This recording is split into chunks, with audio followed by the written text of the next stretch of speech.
श्री स्वामी समर्थ. स्वामी भक्तांनो, स्वामी समर्थ म्हणजे आपलं सर्वस्व, आपला श्वास आहे. आपण जेवढी स्वामींची मनोभावे सेवा करू, स्वामीवर पूर्ण विश्वास आणि श्रद्धा ठेवून त्यांची सेवा करू, तेवढे स्वामी समर्थ महाराज आपल्याला भरभरून देतात. श्री स्वामी समर्थ महाराजांचा जो मंत्र मी आज सांगत आहे, तो मंत्र अत्यंत शक्तिशाली आहे. अत्यंत दिव्य असा तो मंत्र आहे. हा मंत्र नित्यनेमानं रोज सकाळी किंवा संध्याकाळी तुम्हाला जसंही वेळ मिळेल तसा जपण्याचा प्रयत्न करा. हा मंत्र म्हणजे तुमच्यासाठी स्वामींचं एक बळ आहे, एक कवच आहे. या मंत्राचा जेवढाही तुम्ही जप कराल तेवढी तुमची इडापिडा दूर होईल. तुमच्या मागची संकट, अडचणी, समस्या दूर होऊन घरामध्ये सुख, समृद्धी, आनंद नांदेल, ऐश्वर येईल. फक्त श्रद्धा आणि विश्वास स्वामी महाराजांवर असावा. स्वामी महाराज हे नेहमीच आपल्या भक्तांना भरभरून देत असतात. तुमची विविध प्रकारची स्वप्न असतील, वेगवेगळ्या मनोकामना असतील, इच्छा असतील, फक्त स्वामींपुढं ते मांडायचं आहे. त्यांना मनापासून सांगायचं आहे आणि मनोभावे त्यांच्यावर पूर्ण विश्वास ठेवून त्यांची सेवा करायची आहे. आणि मग बघा स्वामी तुम्हाला भरभरून देतात की नाही. स्वामी तुम्हाला पाहिजे ते देतील. स्वामी तुम्हाला जे काही हवं आहे ते देतील. तुमची प्रत्येक इच्छा, मनोकामना स्वामी महाराज पूर्ण करतील. फक्त विश्वास आणि श्रद्धा या दोन गोष्टी महत्त्वाच्या आहेत. आजचा जो मंत्र आहे हा मंत्र अत्यंत शक्तिवान, ताकदवंत आहेच. फक्त हा मंत्र जपण्यासाठी तुम्ही विश्वास आणि श्रद्धा या दोन गोष्टी सांभाळायच्या आहेत. विश्वास आणि श्रद्धेने जपा, मनोभावे जपा. या मंत्राचा चमत्कार तुम्हाला तात्काळ दिसायला लागेल. कारण स्वामींचा प्रत्येक मंत्र हा चमत्कारिकच असतो. श्रद्धेने तो मंत्र जपला तर तुम्हाला चमत्कारच दिसतो. तशाच प्रकारचा हा मंत्र देखील शक्तिवान आहे आणि त्वरित चमत्कार दाखवणारा आहे आणि तुमच्या इच्छा, मनोकामना, स्वप्न पूर्ण करणारा असा हा मंत्र आहे. तर मनापासून जपा, श्रद्धेने जपा. चमत्कार हा तुम्ही स्वतःच पाहाल. तर स्वयंभक्तांनो, चला पुढील काही मिनिटे आपणही श्री स्वामी समर्थ महाराजांच्या या दिव्य आणि शक्तिशाली अशा महामंत्राचा काही मिनिटे जप करूया. ओम नमो श्री दत्त स्वरूपाय स्वामी समर्थाय नमः. ओम नमो श्री दत्त स्वरूपाय स्वामी समर्थाय नमः. ओम नमो श्री दत्त स्वरूपाय स्वामी समर्थाय नमः. ओम नमो श्री दत्त स्वरूपाय स्वामी समर्थाय नमः. ओम नमो श्री दत्त स्वरूपाय स्वामी समर्थाय नमः. ओम नमो श्री दत्त स्वरूपाय स्वामी समर्थाय नमः. ओम नमो श्री दत्त स्वरूपाय स्वामी समर्थाय नमः. ओम नमो श्री दत्त स्वरूपाय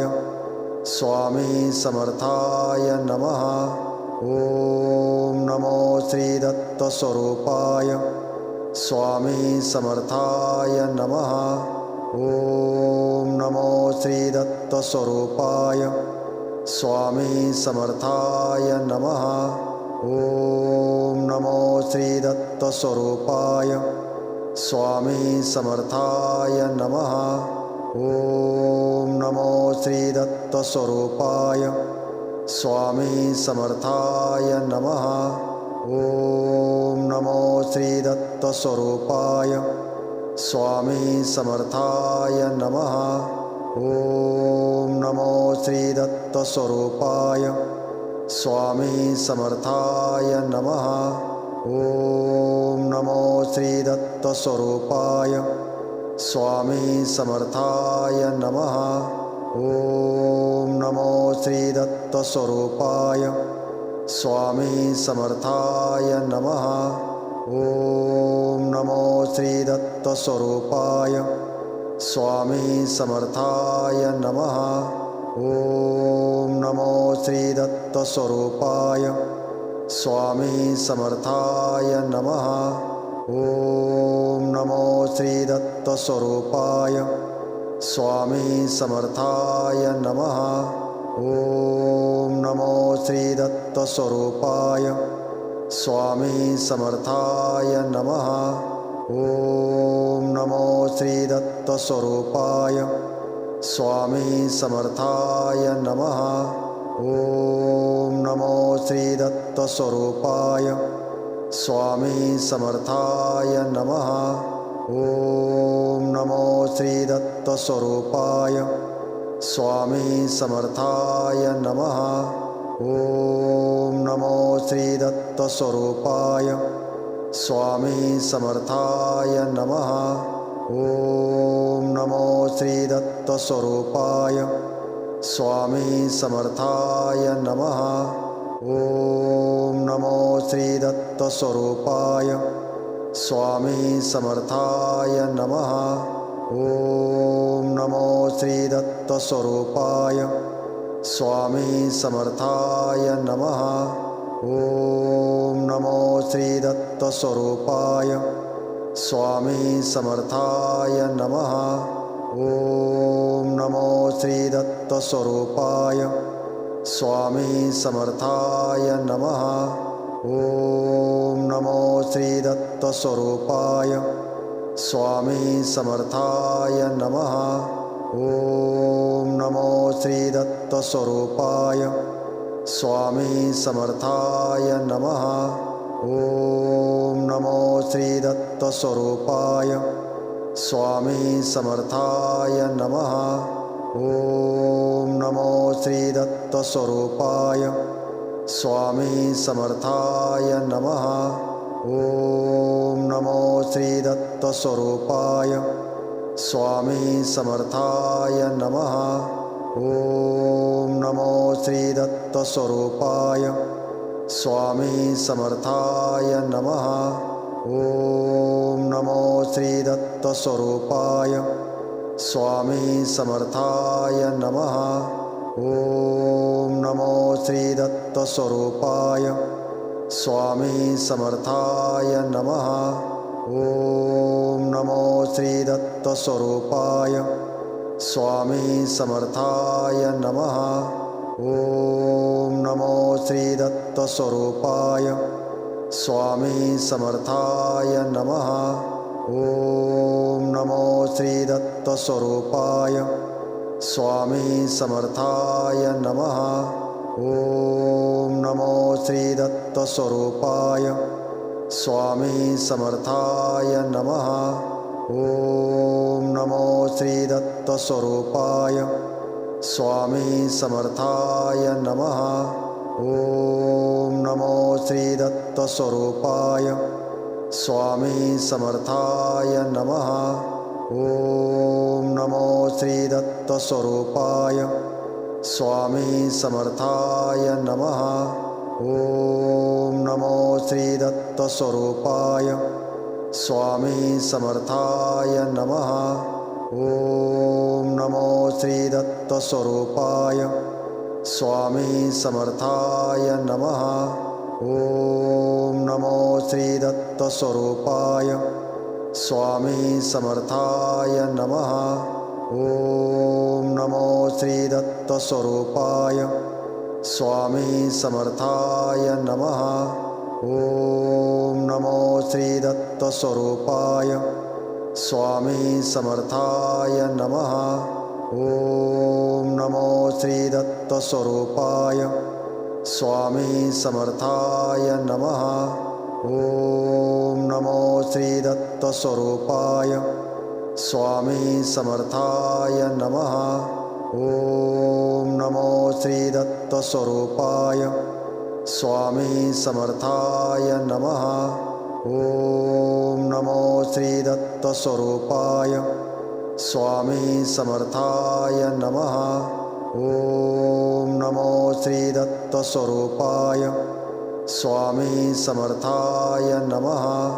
ओम नमो श्री दत्त स्वरूपाय. स्वामी समर्थाय नमः। ॐ नमो श्री दत्तस्वरूपाय स्वामी समर्थाय नमः। ॐ नमो श्री दत्तस्वरूपाय स्वामी समर्थाय नमः।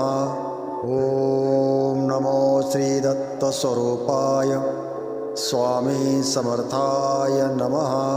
ॐ नमो श्री दत्तस्वरूपाय स्वामी समर्थाय नमः।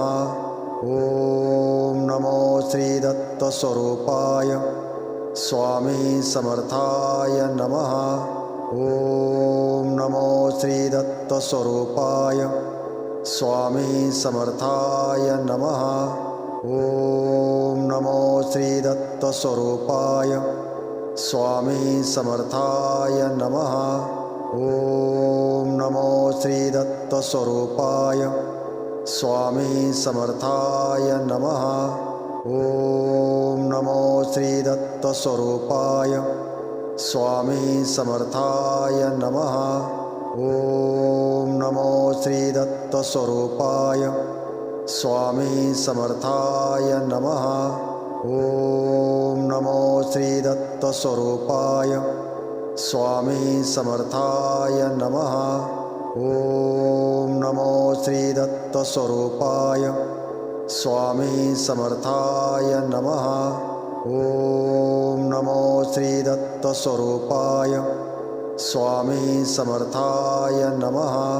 ॐ नमो श्री दत्तस्वरूपाय स्वामी समर्थाय नमः।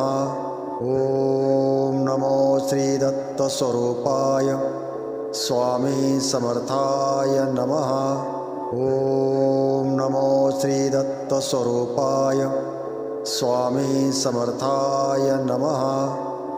ॐ नमो श्री दत्तस्वरूपाय स्वामी समर्थाय नमः। ॐ नमो श्री दत्तस्वरूपाय स्वामी समर्थाय नमः। ॐ नमो श्री दत्तस्वरूपाय स्वामी समर्थाय नमः। ॐ नमो श्री दत्तस्वरूपाय स्वामी समर्थाय नमः। ॐ नमो श्री दत्तस्वरूपाय स्वामी समर्थाय नमः।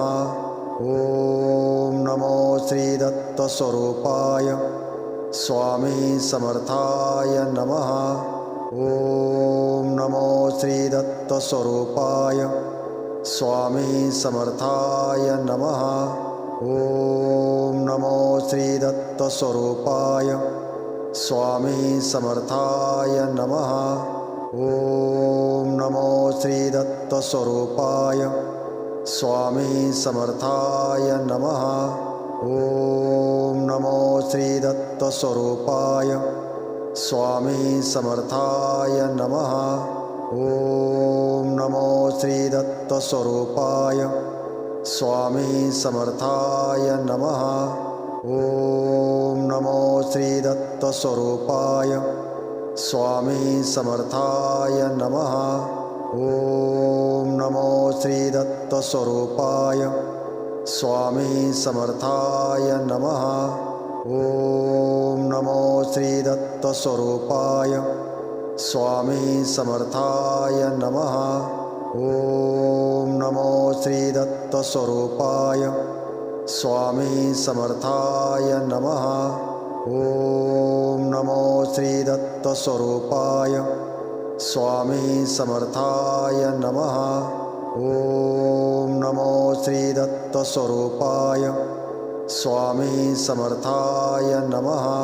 ॐ नमो श्री दत्तस्वरूपाय स्वामी समर्थाय नमः। ॐ नमो श्री दत्तस्वरूपाय स्वामी समर्थाय नमः। ॐ नमो श्री दत्तस्वरूपाय स्वामी समर्थाय नमः। ॐ नमो श्री दत्तस्वरूपाय स्वामी समर्थाय नमः। ॐ नमो श्री दत्तस्वरूपाय स्वामी समर्थाय नमः। ॐ नमो श्री दत्तस्वरूपाय स्वामी समर्थाय नमः। ॐ नमो श्री दत्तस्वरूपाय स्वामी समर्थाय नमः। ॐ नमो श्री दत्तस्वरूपाय स्वामी समर्थाय नमः। ॐ नमो श्री दत्तस्वरूपाय स्वामी समर्थाय नमः। ॐ नमो श्री दत्तस्वरूपाय स्वामी समर्थाय नमः। ॐ नमो श्री दत्तस्वरूपाय स्वामी समर्थाय नमः। ॐ नमो श्री दत्तस्वरूपाय स्वामी समर्थाय नमः। ॐ नमो श्री दत्तस्वरूपाय स्वामी समर्थाय नमः। ॐ नमो श्री दत्तस्वरूपाय स्वामी समर्थाय नमः। ॐ नमो श्री दत्तस्वरूपाय स्वामी समर्थाय नमः। ॐ नमो श्री दत्तस्वरूपाय स्वामी समर्थाय नमः। ॐ नमो श्री दत्तस्वरूपाय स्वामी समर्थाय नमः। ॐ नमो श्री दत्तस्वरूपाय स्वामी समर्थाय नमः। ॐ नमो श्री दत्तस्वरूपाय स्वामी समर्थाय नमः। ॐ नमो श्री दत्तस्वरूपाय स्वामी समर्थाय नमः।